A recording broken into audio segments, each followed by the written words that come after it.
Um, the affirmative side would brought up various points, and one of their more serious points I would say is the one person one vote theory, where Americans and everybody would value the system where one person equals one vote, and that is being tarnished by people who are cheating the system.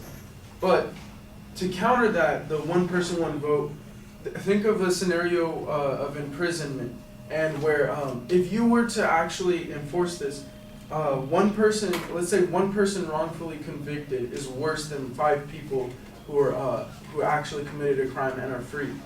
That is because the actual individual rights are more important than the group rights, and that's a value that America seems to hold. Another issue they brought up was poll workers are intimidation and police.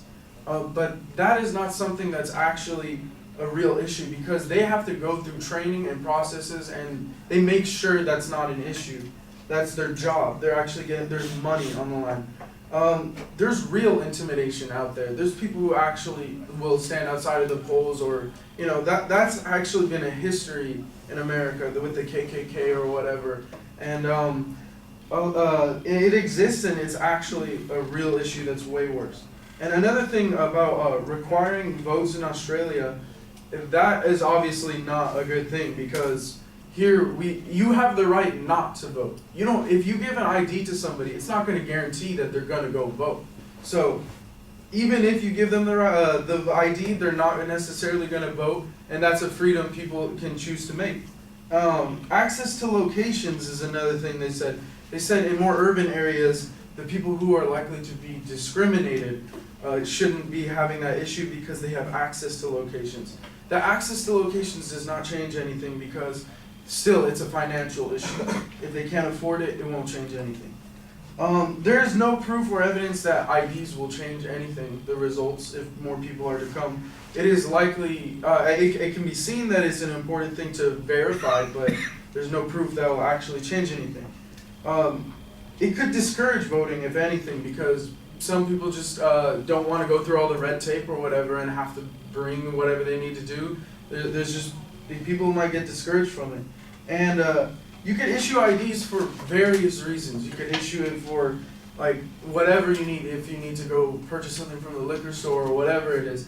But just doing it for elections is not really important. If it's something that happens at least like every 4 years is generally elections that people go to, not the 2-year ones. So if issuing IDs would not necessarily be an issue that would be worth money or time, or the red tape. And even if you gave IDs, people are not likely to show up. Corruption can still occur. It doesn't necessarily mean corruption is going to be eliminated. And there are many other issues that you could say regarding bribery, intimidation, conformity, or even gerrymandering, which is another political tactic that influences voting and the one person, one vote system. But in the grand scheme of things, voter fraud is not a present issue, and the right to vote should not be imposed upon, since nowhere in the Constitution does it say that you need an ID. You should be able to vote if you're an American citizen.